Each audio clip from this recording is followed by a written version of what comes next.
Brasília, a cidade que determina o rumo dos 210 milhões de brasileiros. Um lugar que desperta desconfiança em muita gente, e não é sem razão. Você sabe do que eu estou falando. Mas nos últimos tempos, o Brasil está começando a mudar.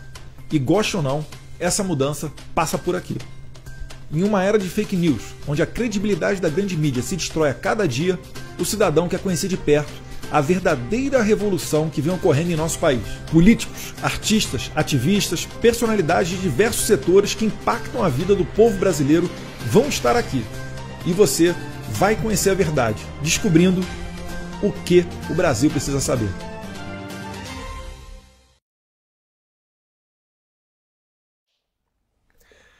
Fala pessoal, tudo bom?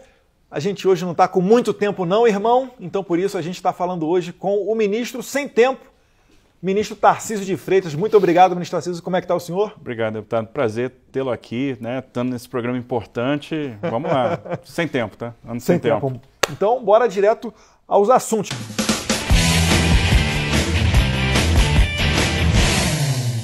Ministro, muita gente sabe que o senhor é capitão das Forças Armadas. Fala um pouquinho do background do senhor, do seu currículo, e como é que o senhor fez para chegar, né, a esse ministério que é tido aí como um dos mais importantes ministérios do governo Bolsonaro? Bom, vamos lá. Eu fiz a Academia Militar das Agulhas Negras como presidente, tenho o maior orgulho de ter passado por lá.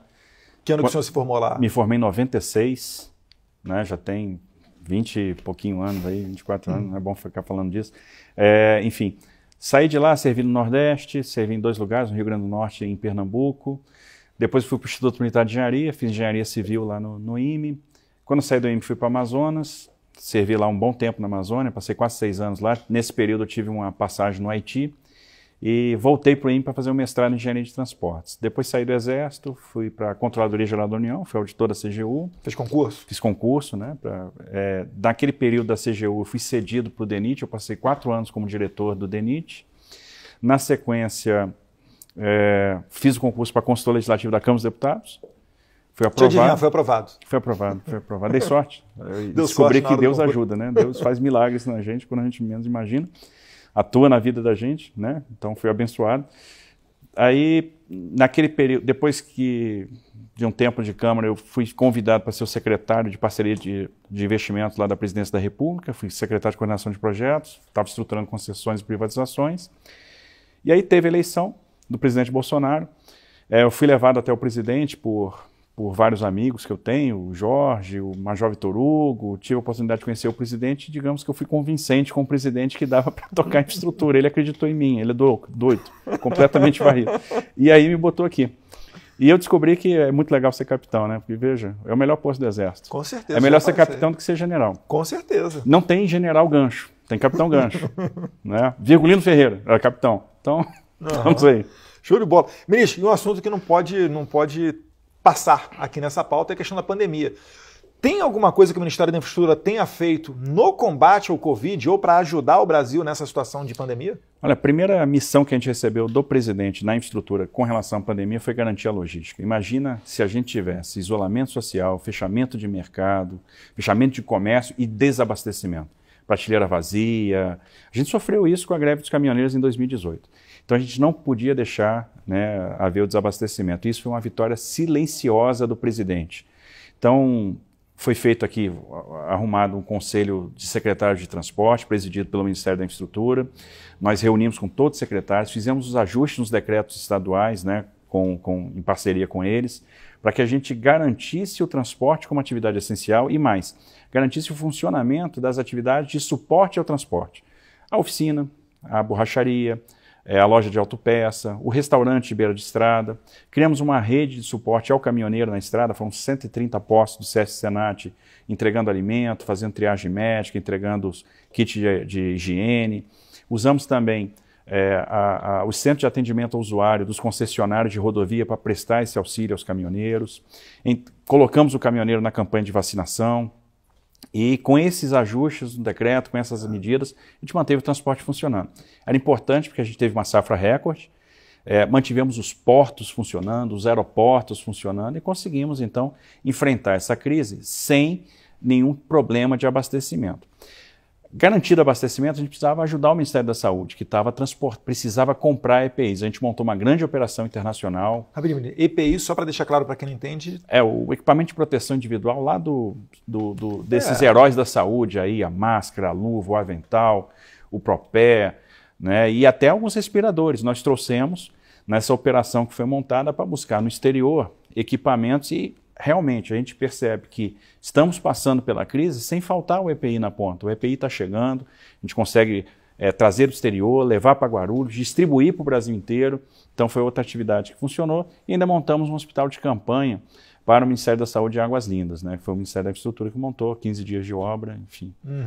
Não, perfeito, e o senhor tocou no ponto-chave, que é a questão dos caminhoneiros. Eu mesmo, nessa pandemia, compartilhei um vídeo, né, onde um caminhoneiro ele reclama justamente desse fechamento. Ele falava o seguinte: se continuarem a fechar as autopeças e etc., como é que a gente vai fazer? Porque o caminhão ele vai desgastando, ele naturalmente você tem que trocar algumas peças depois de determinada quilometragem e o risco seria de parar o Brasil. Esses vídeos chegam para o senhor? Como é que é essa relação do senhor com os caminhoneiros? Porque eles, além de tudo, também se comprovaram ser, hoje em dia não existe pessoa que não discuta a política sem ter o conteúdo dos caminhoneiros nesse meio. Como é que é essa relação? Nossa relação é ótima. Eu acho que desde o ano passado a gente criou um ambiente aqui de confiança, né? Eu estou em dezenas de grupos de WhatsApp de caminhoneiro, recebo as mensagens diretamente no meu WhatsApp. Eu acho que eles nunca tiveram tanto acesso ao Ministério como estão tendo agora, acesso ao ministro. Bom, eles têm acesso ao presidente. O presidente é um cara muito acessível, né? E muito sensível com a situação do caminhoneiro na ponta. Então eles nos botaram as preocupações e isso gerou uma intervenção no Ministério nessa questão dos decretos. Então a gente conversou com secretário por secretário: olha, o governo do estado tem que mudar esse decreto, porque aqui vai gerar colapso. Não adianta manter o supermercado aberto e manter a oficina fechada, manter a borracharia fechada, porque o caminhão vai continuar furando pneu, vai continuar quebrando peça, vai ter que trocar lona, vai ter que fazer manutenção, o caminhoneiro vai ter que comer na estrada. Então a gente precisava liberar essas estruturas. Além disso, por exemplo, tinha muita situação em alguns estados de eu ter uma empresa de alimento e os trabalhadores morarem num município e o transporte intermunicipal está totalmente cancelado.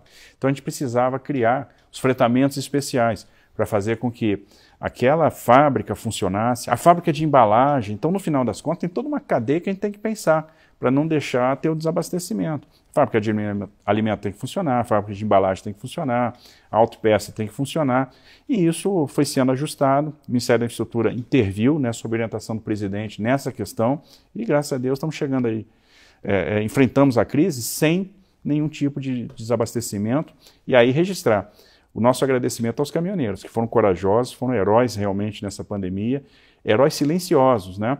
E merecem toda a nossa homenagem, porque eles enfrentaram a pandemia de peito aberto, foram para a estrada, perceberam o seguinte: o Brasil precisa de mim nesse momento. Eles foram muito corajosos. E às vezes até a minha senhora em casa, que está grávida, né? Ela fica às vezes preocupada. Você vai sair de casa, vai contrair Covid, de repente trazer para dentro de casa, eu estou grávida, etc.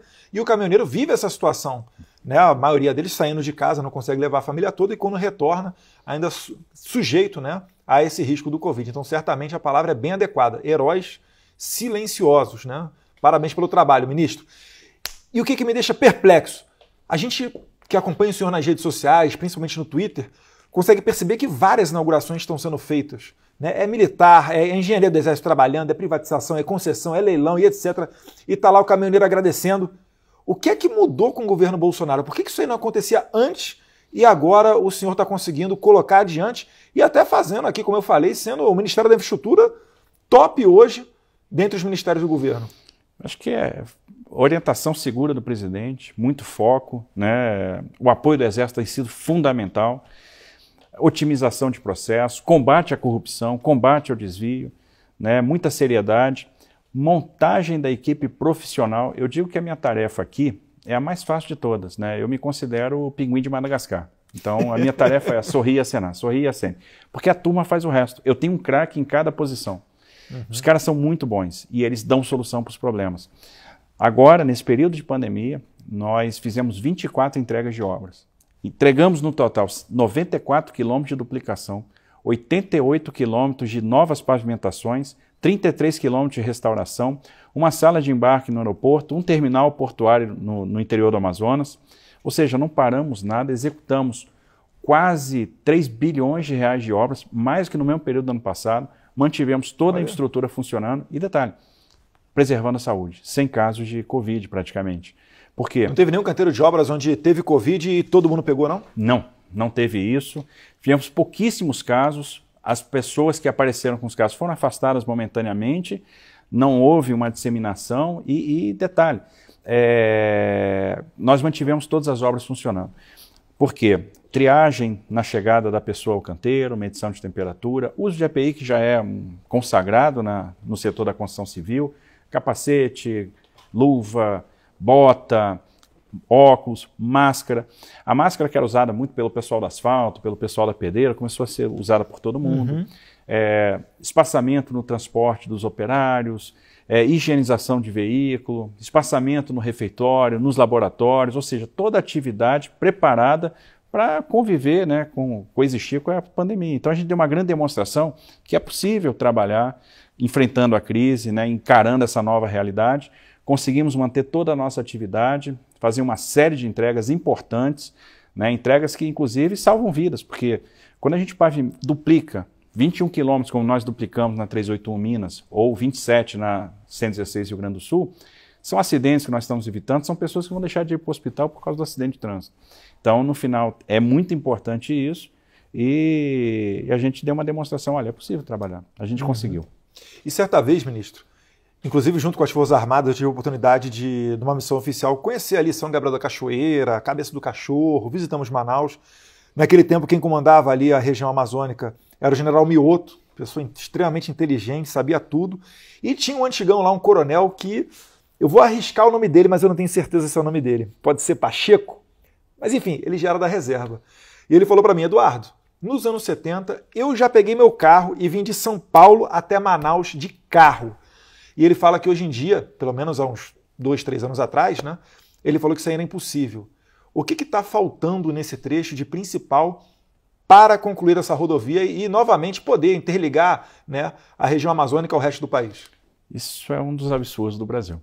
Essa rodovia em 78, que é a BR-319, é a que liga, né, Porto Velho a Manaus, era completamente pavimentada. Então, realmente, a pessoa podia sair de Porto Alegre e chegar a Manaus dirigindo. Sair de Porto Velho, 800 e poucos quilômetros, estava em Manaus, né, tranquilo. Se perdeu a rodovia. Então, hoje, não tem mais pavimento no trecho do meio, acabou. E as pessoas se submetem a atoleiros, a sofrimento. Pessoas que não têm outro meio de transporte, não têm outra forma, às vezes, de chegar a Manaus ou sair de Manaus em direção a Porto Velho. Pegam um ônibus, ficam atoladas, passam 3, 4, 5 dias na estrada, né? A própria sorte. Então, é uma realidade que mostra uma ineficiência, um descaso social. Porque a importância dessa estrada é muito a integração, a conectividade do estado do Amazonas com o resto do país. A carga vai continuar subindo pela hidrovia do Madeira, mas as pessoas precisam daquela rodovia, precisam desse meio. É o direito de ir e vir delas que está em jogo. E a boa notícia é que o governo Bolsonaro vai pavimentar essa rodovia de novo, e esse ano ainda, e muito breve, nós já vamos publicar o edital de licitação de pavimentação do primeiro lote. Então estamos equacionando as questões ambientais, estamos fazendo o estudo de impacto ambiental, trabalhando firme no licenciamento, porque a gente sabe fazer com responsabilidade, a gente sabe respeitar o meio ambiente. E nós vamos dar essa demonstração, fazer uma obra bacana e tirar essas pessoas do sofrimento. Ministro, o senhor tocou num ponto interessante que é a questão do meio ambiente. Será que não há risco de uma ocupação desordenada às margens dessa rodovia? Será que não pode gerar um problema ambiental com essa rodovia? Fazendo aqui um pouquinho do papel do pessoal mais ambientalista, vamos assim dizer. Na verdade, se isso tivesse que acontecer, tinha acontecido lá atrás, na década de 70, quando a pavimentação acabou, no início dos anos 80. Aquela região lá, para quem conhece, e muito pouca gente conhece a Amazônia, é uma região de baixada, é uma região que fica alagada boa parte do tempo. O pavimento se deteriorou por causa disso, porque a água passava por cima do pavimento boa parte do ano. Então, até para fazer a rodovia, nós vamos ter que elevar a plataforma, nós vamos ter que fazer uma série de dispositivos de drenagem, muito bueiro, muita obra de arte especial, né? Ou seja, muita ponte. Então, é uma obra que tem essa característica, com a travessia de fauna, né? E outra coisa, a obra vai preservar o meio ambiente, porque toda vez que eu recupero um trecho de rodovia não pavimentada, eu vou estar sempre que pegando material cada vez mais distante, explorando, exaurindo jazidas. Então, quando eu pavimento, eu acabo com isso.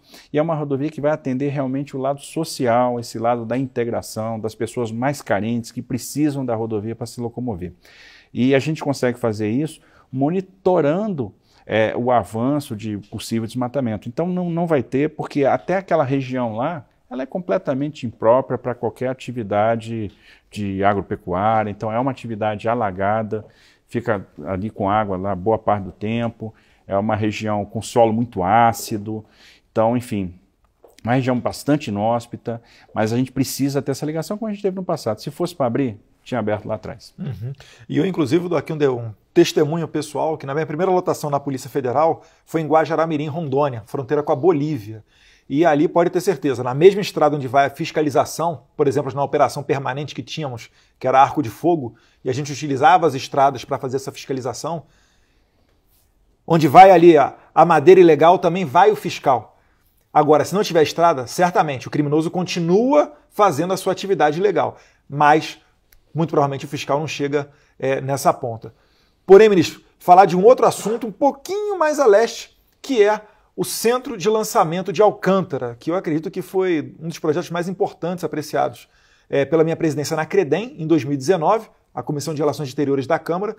Graças a Deus, aprovamos, depois de 20 anos, né, um acordo que foi assinado entre o presidente Trump e Jair Bolsonaro, e agora a gente está na expectativa de atrair investimentos privados para aquela região e, Deus quiser, tirar da pobreza aquela população do Maranhão e dar um conforto de vida a eles. Como é que está essa situação e o que o Ministério da Infraestrutura pode fazer ou está pensando em fazer para dar uma estrutura, talvez um porto, uma ferrovia? Tem algum plano para o Centro de Lançamento de Alcântara? Tem. E, bom, não vou contar aqui que foi provocado pelo senhor mesmo, lá atrás, tudo bem? Ele já sabe que tem. Não conta, não. Faz cara de surpresa e finge que é natural. É que, na verdade, a gente já fez uma reunião, inclusive, com outros deputados. Exatamente. Né? Vê aqui o Aloysio Mendes, o Hildo Rocha, que são lá do Maranhão, vários outros deputados, enfim, para tratar dessa questão com o ministro. Que é um marco. A aprovação do Acordo de Salvaguarda é um marco e a gente fica cheio de esperança quando a gente vê, por exemplo, agora, o lançamento nos Estados Unidos da SpaceX, que já é um lançamento privado, e a gente vai entrar nesse mercado. Isso vai ser completamente transformador para o estado do Maranhão. O Maranhão vai ser um antes desse acordo e outro depois. E nós estamos estudando como é que a gente vai fazer para prover logística para a base de Alcântara. Então já estamos vendo empreendimentos portuários, terminal privado, ramal ferroviário e ligação rodoviária. Então isso está no pacote, a gente tem contado aí com apoio, né, o seu apoio, com o apoio de outros parlamentares do estado do Maranhão, né, que estão aí ajudando o governo do presidente Bolsonaro, e com certeza isso vai ser transformador para o estado, e nós vamos levar lá a logística, que é, vamos dizer, o que vai faltar para esse acordo decolar e transformar aquela realidade. Uhum.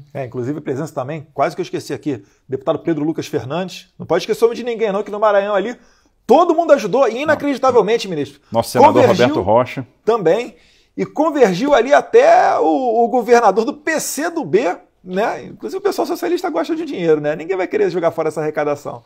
E o Jair Bolsonaro, né? Enquanto tá todo mundo se dando bem, não tem problema não, tamo junto e bola para frente. E a gente falou muito aqui de estrada, mas, ministro, desde o tempo que eu estudo geografia na escola, os meus professores sempre falavam: olha, o Brasil é uma terra quase que plana, é uma terra antiga, ao contrário da Europa, que é toda acidentada. Até os Andes, o Brasil está fora dos Andes, aquela região montanhosa. Por que no Brasil a gente não tem uma longa malha de ferrovias e hidrovias? Ou, melhor, o que é que tem feito o governo Jair Bolsonaro, através do Ministério do Senhor, na parte de ferrovia e hidrovia? Olha, é interessante, né? A gente teve um grande ciclo de desenvolvimento ferroviário, um grande boom, que foi de 1854 a 1913. E a partir daí não se fez mais nada. As ferrovias caíram, né, no ostracismo, a gente teve essas ferrovias perdendo, na verdade, valor, perdendo eficiência, perdendo carro com a crise de 30, porque eram ferrovias dedicadas ao café, elas passaram a ser deficitárias, foram encampadas pelo Estado, se criou uma estatal que foi a rede ferroviária, e aí, como era estatal, nunca houve dinheiro para fazer novos investimentos, e a gente tinha uma malha antiquada, uma malha antiga. E quem vai fazer o novo boom ferroviário vai ser justamente o presidente Bolsonaro. Até legal esse canto aqui que escolheram para a gente fazer esse programa, porque está junto aqui dos dos meus martelos, né? E o que eu mais gosto é esse aqui. Aqui também, aqui, ó. É, cheio de trenzinho, que é o da Ferrovia Norte-Sul. Foi o primeiro leilão que o governo Bolsonaro fez. Esse aí é o leilão da Bolsa, né? Bateu lá, foi esse daqui que... É a réplica do leilão lá da B3, onde a gente leiloou a Ferrovia Norte-Sul, né? Ela foi leiloada por 2 bilhões e 700 milhões de reais de outorga, né? Um ágio de 100% em relação ao valor que tinha sido projetado.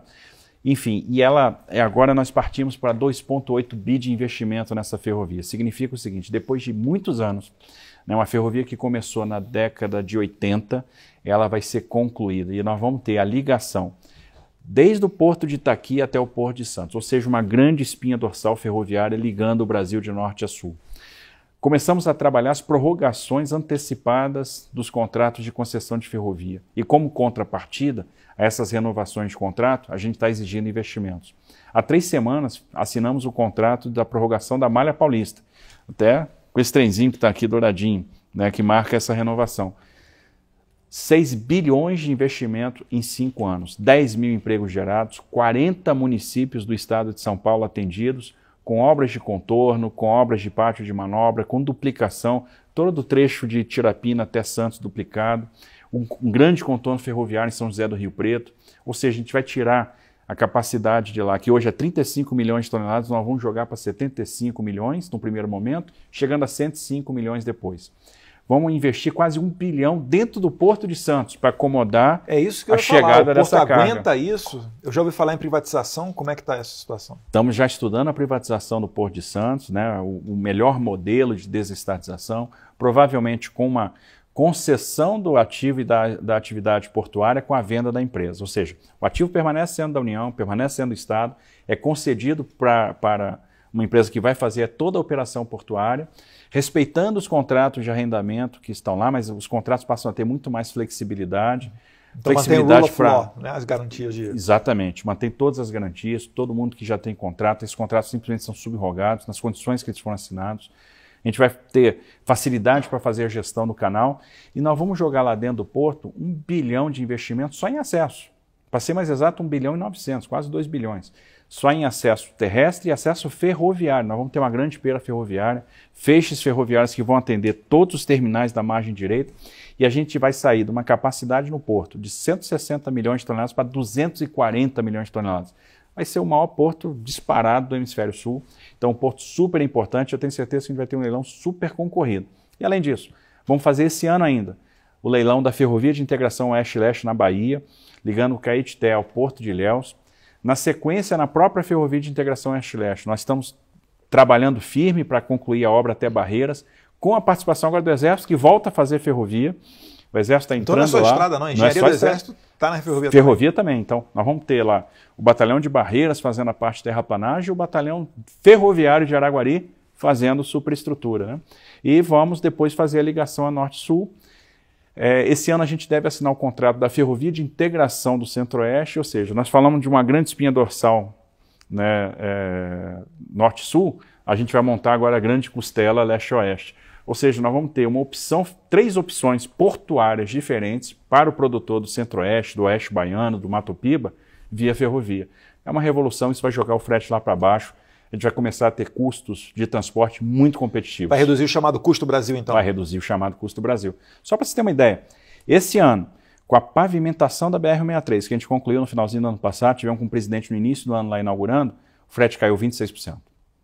E certamente isso aí também se reverte na ponta para o consumidor, né? Dá mais um lastro, também um fôlego para o pessoal aí nas estradas, na produção e etc. Enfim, vai aí desenvolvendo realmente o Brasil.